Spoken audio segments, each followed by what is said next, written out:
The first mistake we made was treating it like just another internet challenge. We thought it would be harmless fun, a story we could laugh about the next morning. But when midnight came, and the first candle was lit, the air shifted. The game began, and it hasn't ended since. It was my friend Ethan's idea. He had this obsession with finding obscure urban legends online, the kind that nobody else had heard of, the ones buried in old forums with pixelated images and broken links. He loved telling us about rituals from far-off countries, games teenagers supposedly played in the 90s, and myths that always came with the same warning: never try this yourself. Naturally, Ethan wanted to try them himself.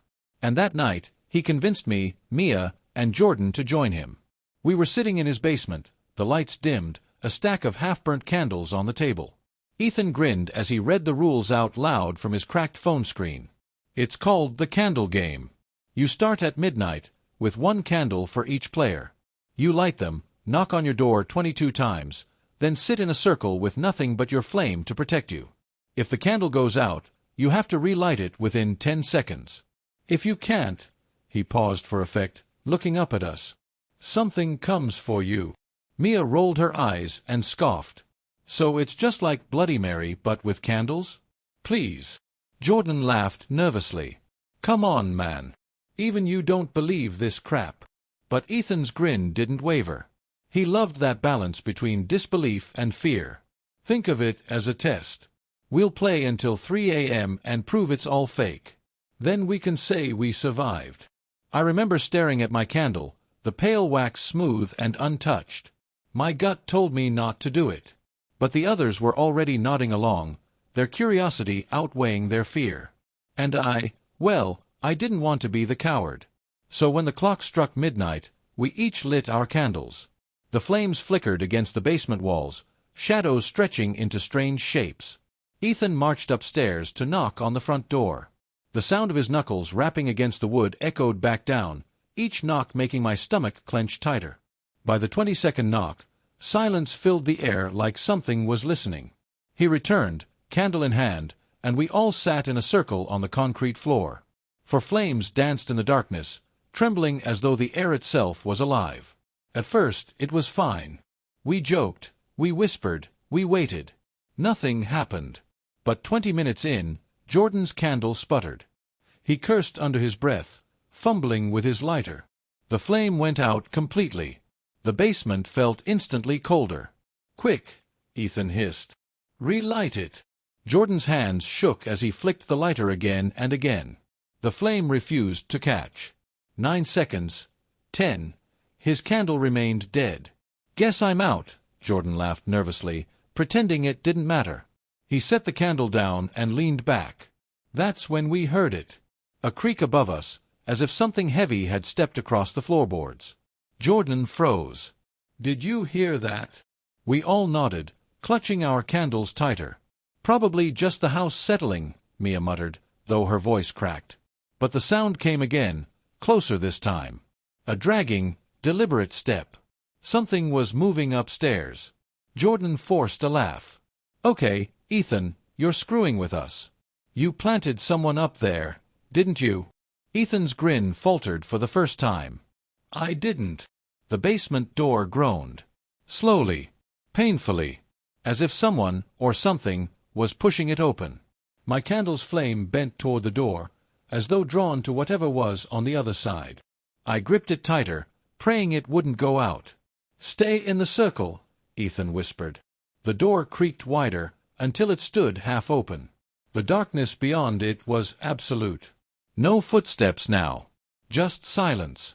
A silence so thick it felt like we were being smothered. Jordan swallowed hard. This is stupid. I'm going upstairs. He stood, his sneakers squeaking against the cement floor, and walked toward the door. Don't break the circle. Ethan snapped, his voice urgent. But Jordan ignored him. He shoved the door open and stepped into the dark hall. His silhouette disappeared into the shadows. We waited. 1 second. 2, 3, then. A scream. Jordan's voice ripped through the silence, high and raw, before it was cut short.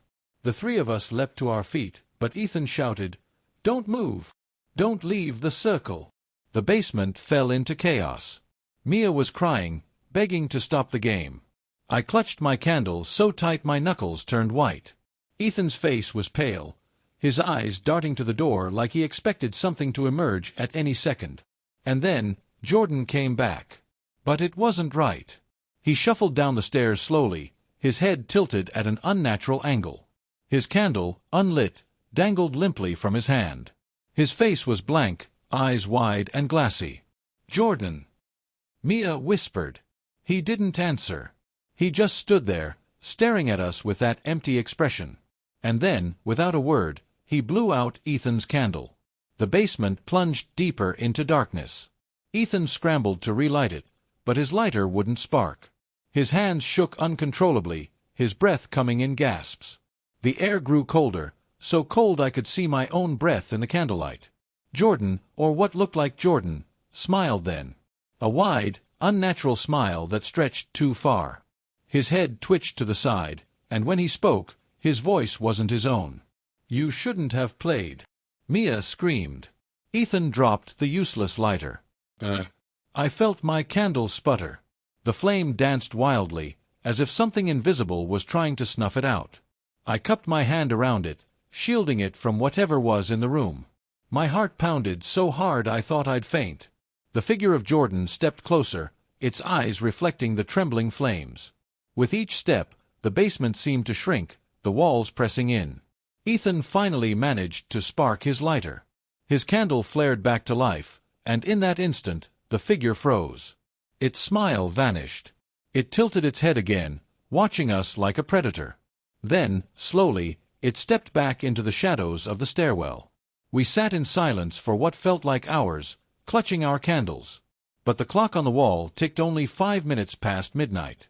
Mia's voice broke the silence. "We can't stop. Can we?" Ethan swallowed hard. "The game doesn't end until 3. We have to keep the candles lit. That's the only way." "But what about Jordan?" I whispered. He didn't answer. And deep in the darkness of the stairwell, we heard it again, those dragging footsteps, circling us from above. The game wasn't over. It had only just begun. The silence after the first encounter was deafening. Even the subtle crackle of our candles seemed too loud in the basement's oppressive darkness. My hands were still trembling from the close brush with whatever had taken Jordan, or whatever had been wearing his face. Ethan's jaw was tight, his eyes darting between the stairwell, the door, and us, calculating, planning, but obviously scared. Mia was curled up on the floor, hugging her knees, whispering prayers under her breath. I wanted to run, but the rules of the game anchored me to my spot.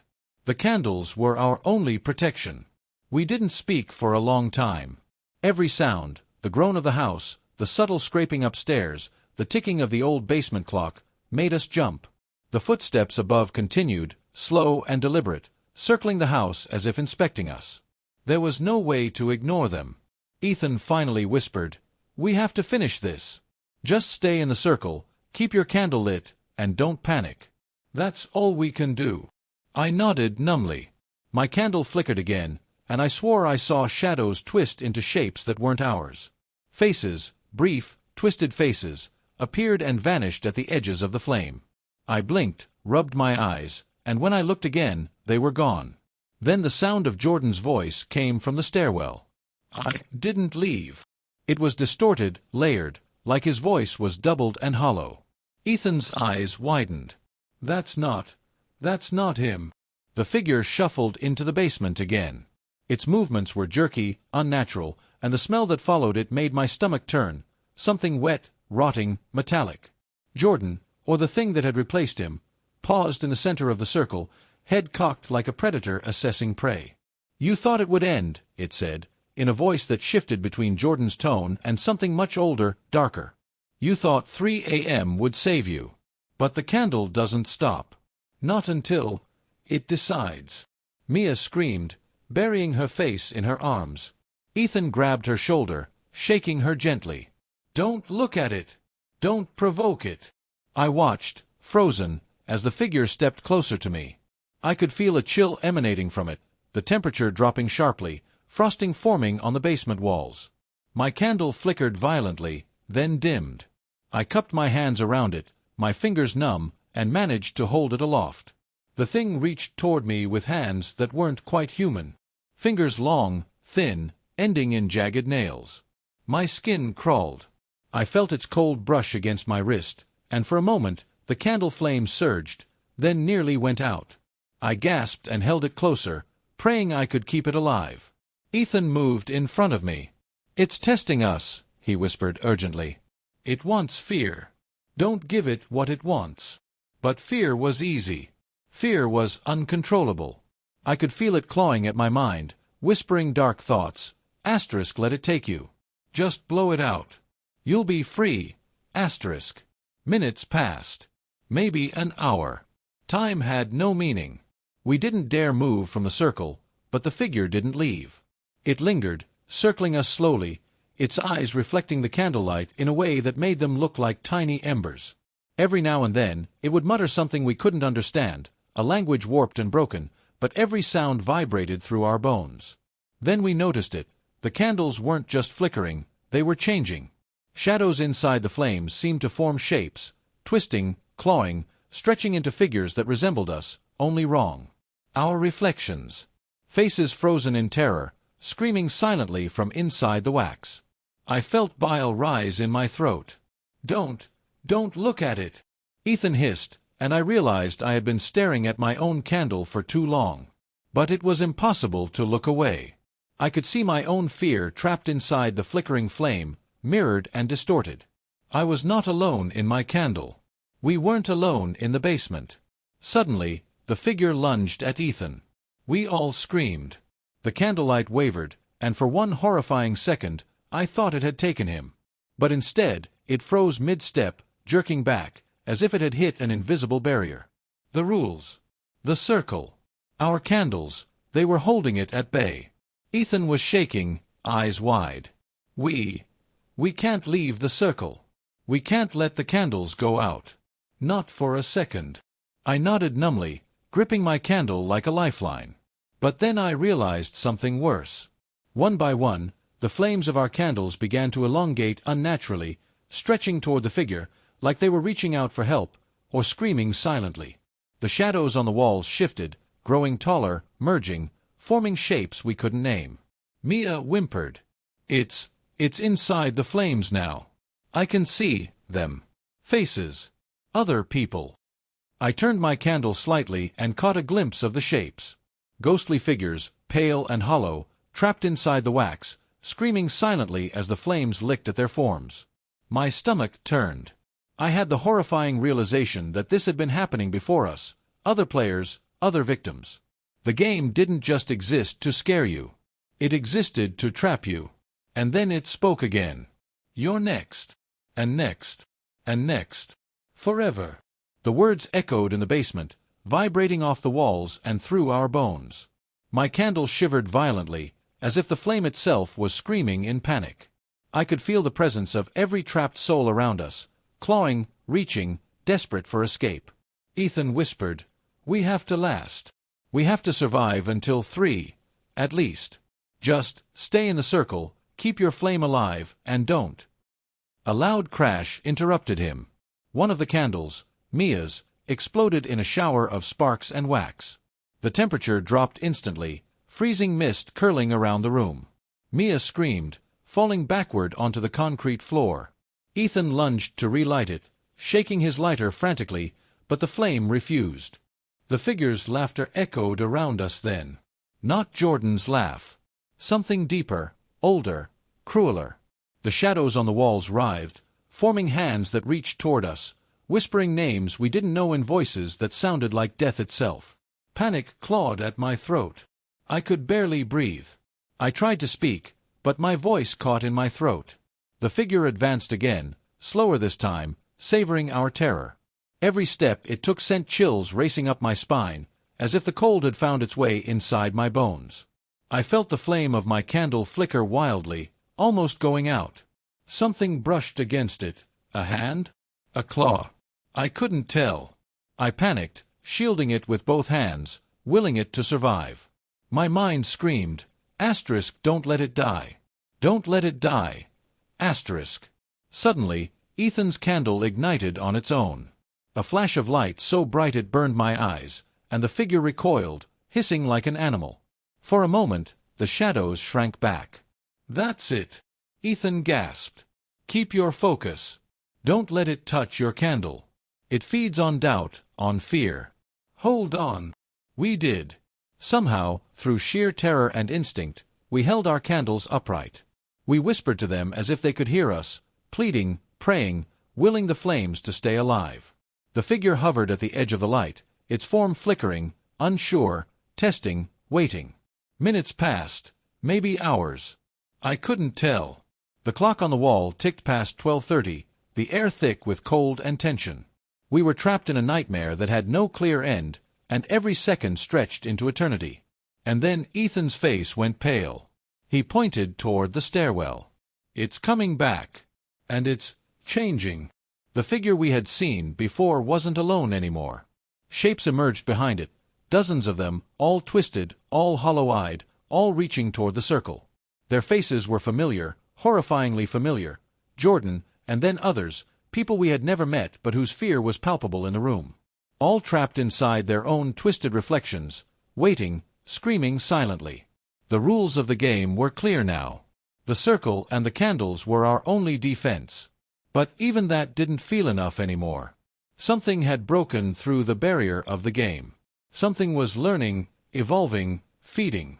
I realized, with growing horror, that we were part of a story much bigger than ourselves, a story without a promised ending.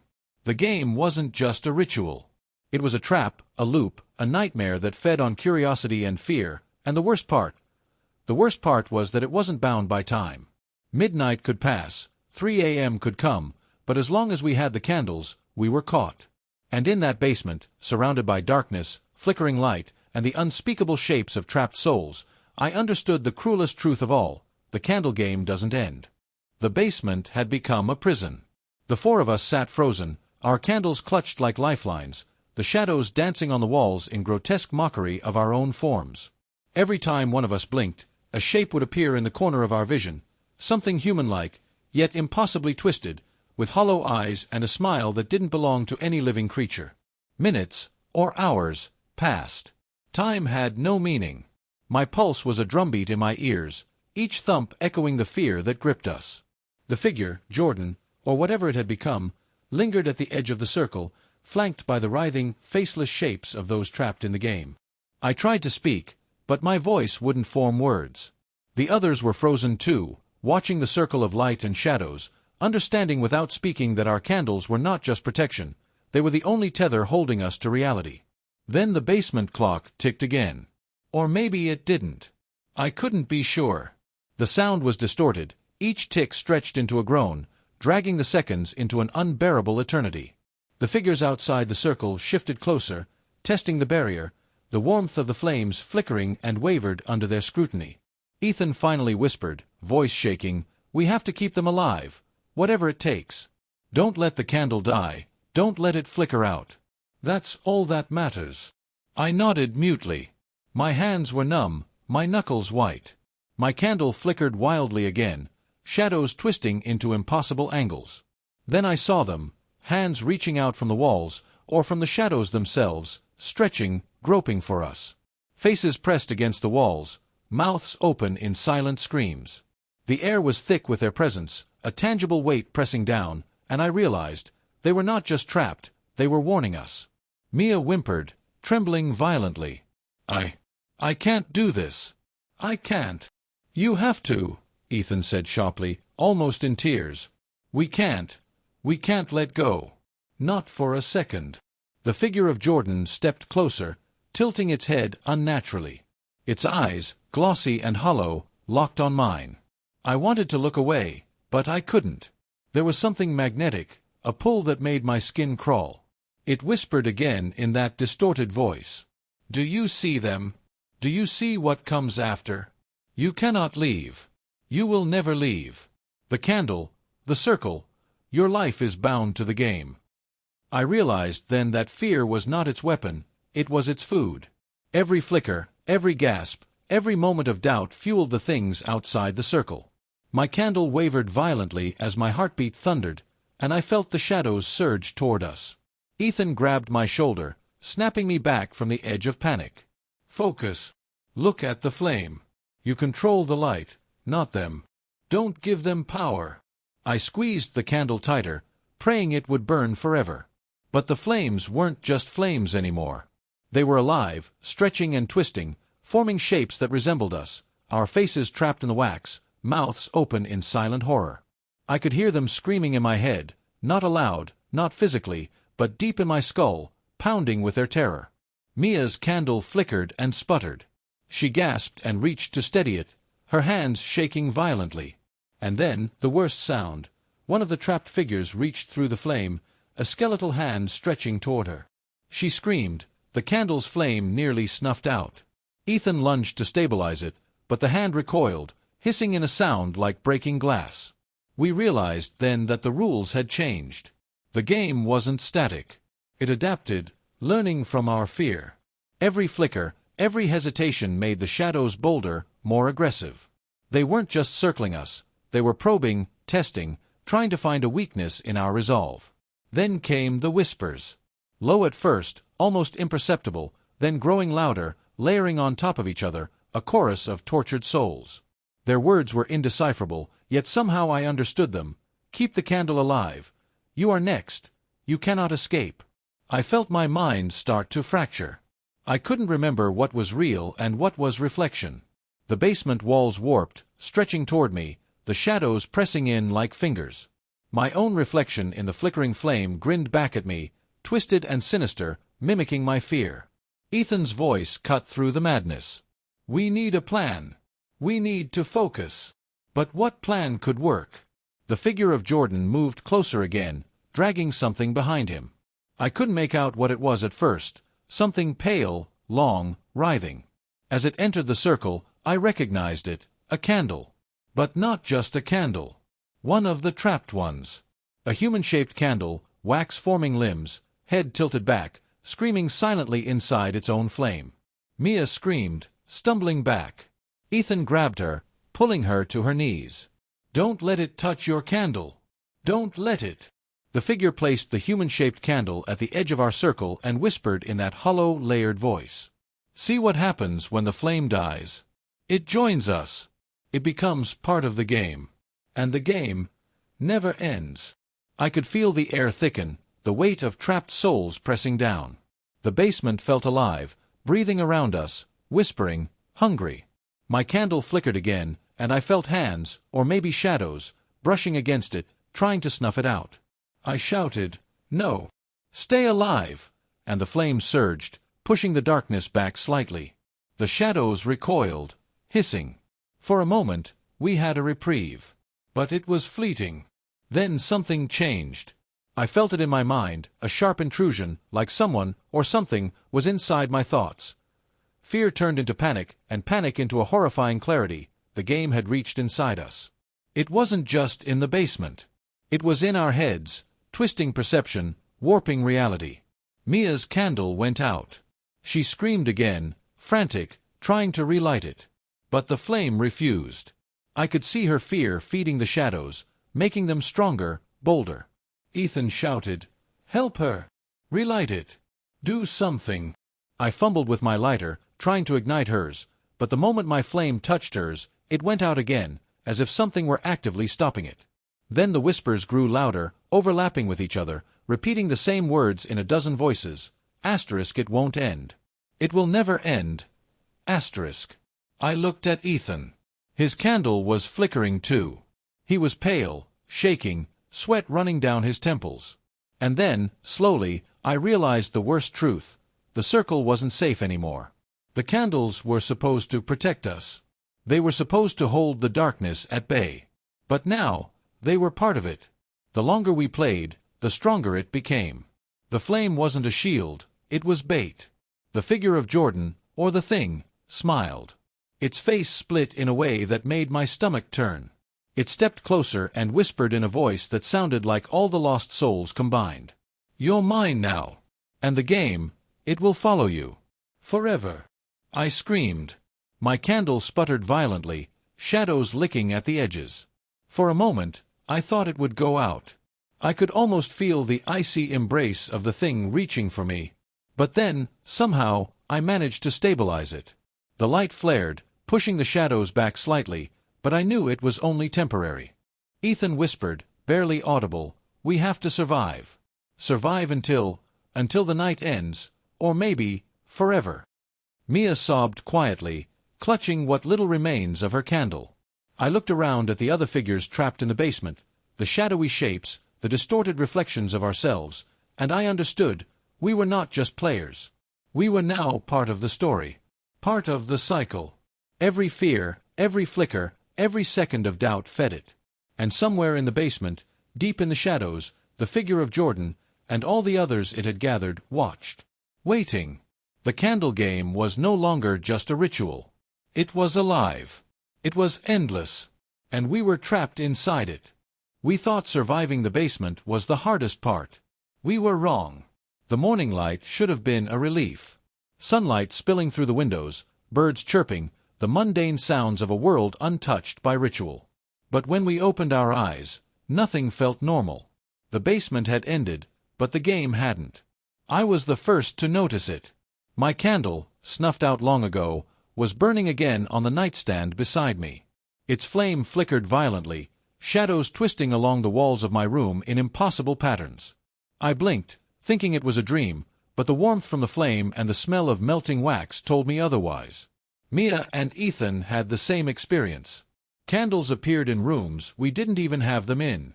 On tables, in closets, even in the refrigerator. None of them we had placed there. Each flame pulsed like a heartbeat, alive, and when one flickered, we could feel it in our chests, as if the game was watching, testing, marking our fear. And then the voices started. At first, they were whispers, quiet and almost comforting. Then, unmistakable, Jordan's distorted voice, taunting, layered over dozens of others we didn't recognize. Sometimes it was right behind us, sometimes it seemed to come from inside our heads. "We're part of it now," Ethan said, his voice hoarse. He hadn't slept. None of us had. It followed us out. The basement, the circle, it didn't end. We didn't survive. We're trapped. I felt it. The game wasn't just in our rooms. It was inside us. Every heartbeat, every thought, was tainted with its presence. Shadows moved in ways they shouldn't, corners of the rooms seemed to stretch and contract when we weren't looking, and reflections in mirrors didn't match our movements exactly. Mia's candle flared suddenly, throwing the room into strobing light. The reflection in the window wasn't hers, it was Jordan's. Hollow eyes, twisted smile, tilting head unnaturally. It mouthed something, and I swear I understood it. Asterisk, you cannot leave. You cannot end. Asterisk. We tried to leave the house. Tried to run, to escape. But every street, every corner, every path led us back here. The city outside was wrong. Buildings looked familiar but shifted subtly when we passed them. Shadows followed, stretching impossibly long in the corners of our vision. Time warped. Hours became seconds. Days became minutes. And the candles, they multiplied. Wherever we went, they appeared, burning with the same pulsing, alive flame. I realized something terrible. The game didn't want us to finish it. It didn't want us to win. It wanted us to exist inside it, to feed it fear, to propagate it. And worse, we weren't the only ones playing. The shadows of other victims stalked the streets with us, distorted and silent, reaching for the candles, for the light, for escape that didn't exist. Ethan tried to reason with it. If we keep the candles lit, if we stay calm, maybe it won't. But calm wasn't an option. Every step outside, every glance, every hesitation caused a flicker. The flames reacted to our fear. A sudden scream, a panic attack, even a thought of doubt, enough for the shadows to surge, to reach closer, to consume a little more of the world we knew. The first night outside was the worst. We tried to walk, stick together, but the game was cunning. Streets rearranged themselves. Houses disappeared and reappeared in impossible places. People we knew, or thought we knew, appeared in the shadows, distorted versions of friends or strangers, reaching with twisted hands. Mia screamed and dropped her candle. The flame shot into the air like a live thing, forming a human-shaped shadow that twisted and writhed. We could hear whispers, another joins us, another becomes part of the game. We relit it, but it wasn't enough. Something was feeding on us now, testing boundaries, learning patterns, predicting panic. The game had become sentient. Sleep became impossible. Darkness was unbearable. Even daylight held shadows, subtle movements, flickers in peripheral vision. Our thoughts were invaded by the whispers. I began to doubt reality itself. Was Ethan still Ethan? Was Mia? Was I? Or were we just vessels now, extensions of the game? By the second day, we were losing ourselves. We stopped speaking except in whispers. We didn't eat, barely drank, fearing that any action we took would trigger the next surge of the game's influence. And yet, we had to survive, because the candles, our tether to sanity, burned weakly, and we couldn't risk letting them go out. Then we discovered the pattern. Not rules, not instructions, but signs. The candles pulsed brighter when we focused, when we calmed ourselves. They dimmed violently when we panicked. And the shadows were drawn to the weakest. Fear was a beacon. Ethan suggested a plan.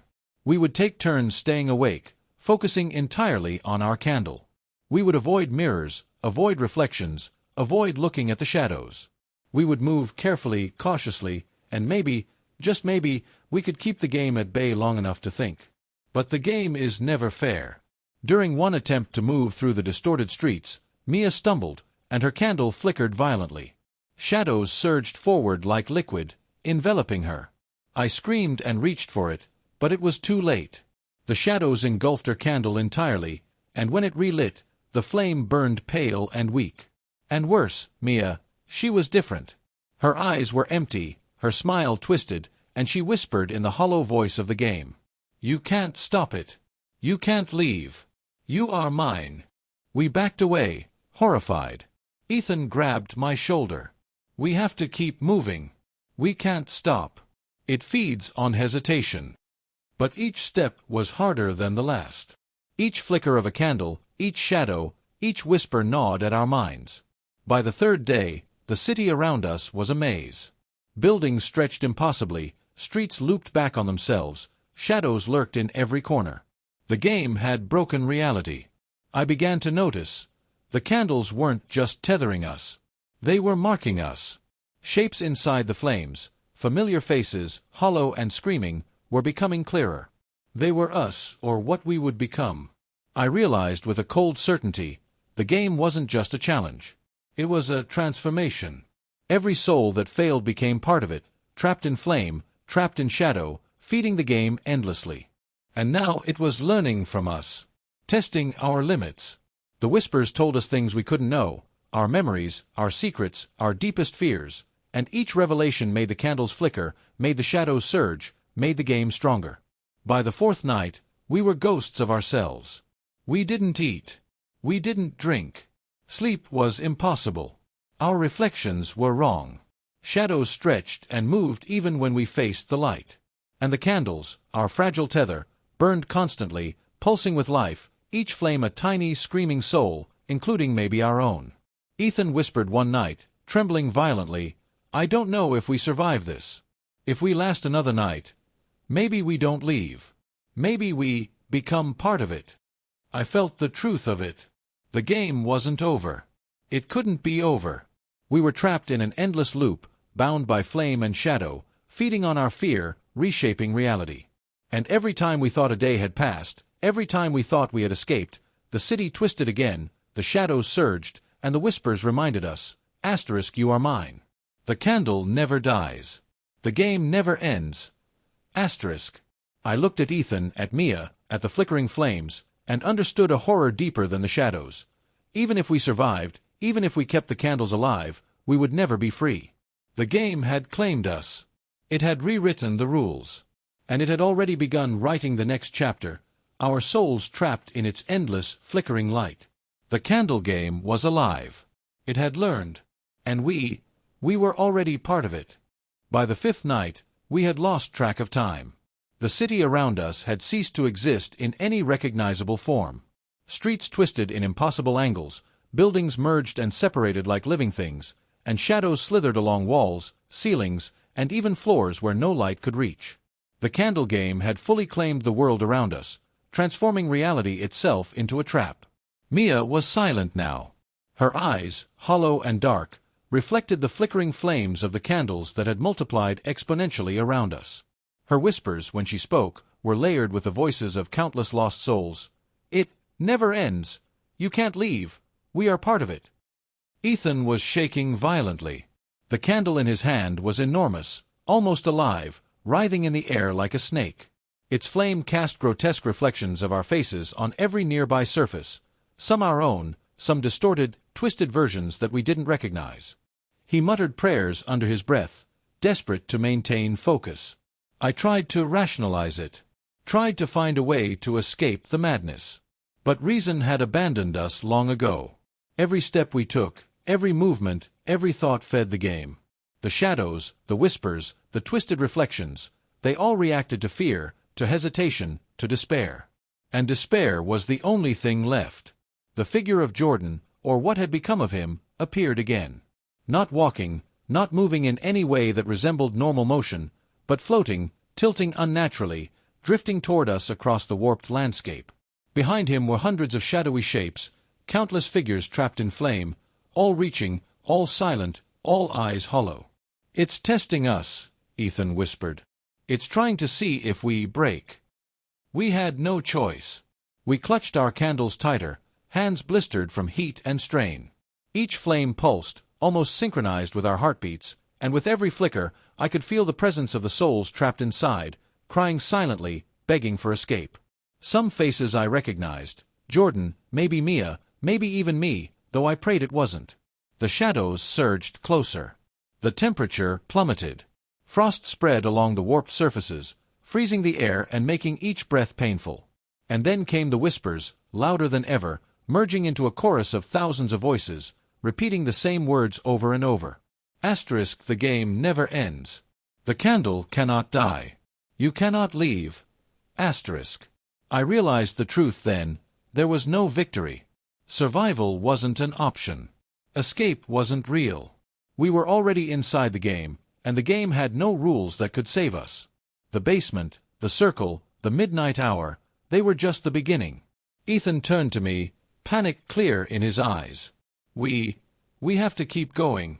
We have to, whatever it takes, we have to survive the night. Just survive.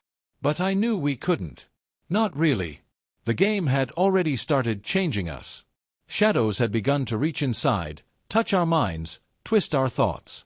Every flicker of fear fed it. Every hesitation made it stronger. We were no longer players, we were prey, and slowly, inevitably, we were becoming part of the game itself. Then the most terrifying thing happened. I felt my candle tremble violently, and inside the flame, I saw a reflection. My reflection.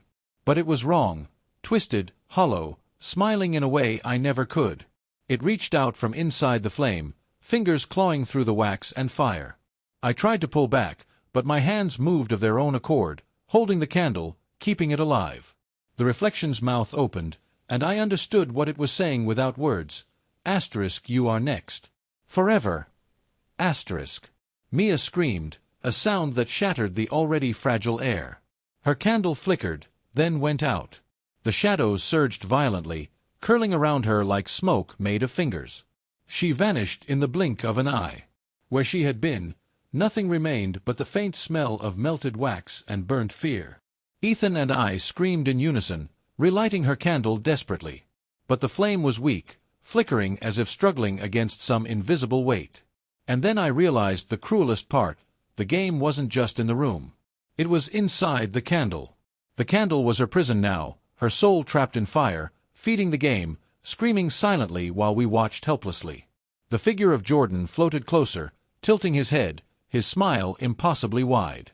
"You think you can survive," he whispered, voice hollow, layered with hundreds of others. "But you are already part of it. And the game never ends." Ethan clutched my arm. "We have to keep moving," he said, voice trembling. "We have to stay alive. Just survive. Focus on the flames. Do not look away. Do not hesitate." But every step we took, the world around us shifted.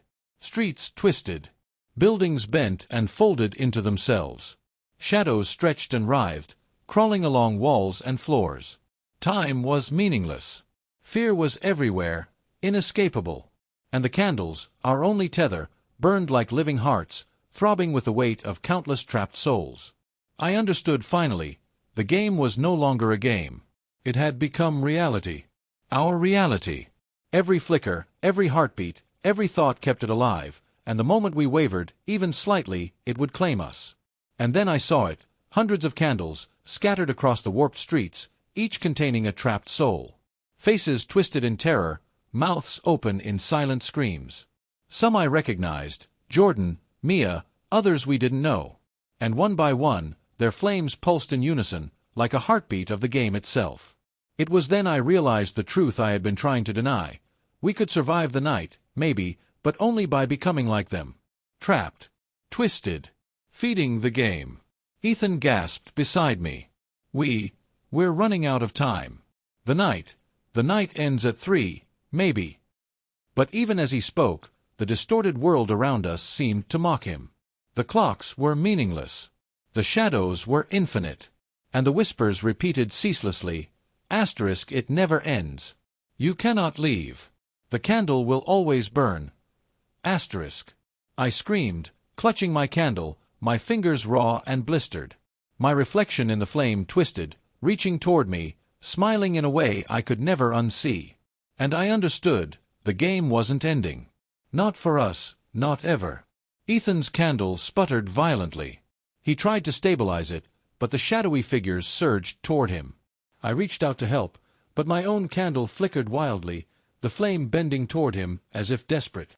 And then, everything went white. When my eyes opened, I wasn't in the city anymore. I wasn't anywhere. I was inside the candle. Inside the flame. A hollow shell screaming silently. And all around me, hundreds of others were trapped, their faces twisted in eternal terror, suspended in wax and fire. I could hear the whispers, countless voices, all saying the same thing. *, the game never ends. You cannot leave. You are mine. *. And then I saw a new figure appear. Someone playing. Someone else lighting candles in a basement somewhere, laughing at a challenge, thinking it would be harmless fun. The flame pulsed, and I realized with perfect clarity, the game had already reached them. The cycle was beginning again. I screamed silently, a soundless cry, my mind merging with the fire, my body gone, my soul trapped, forever part of the game that would never end. And somewhere, in the world outside, the candles flickered.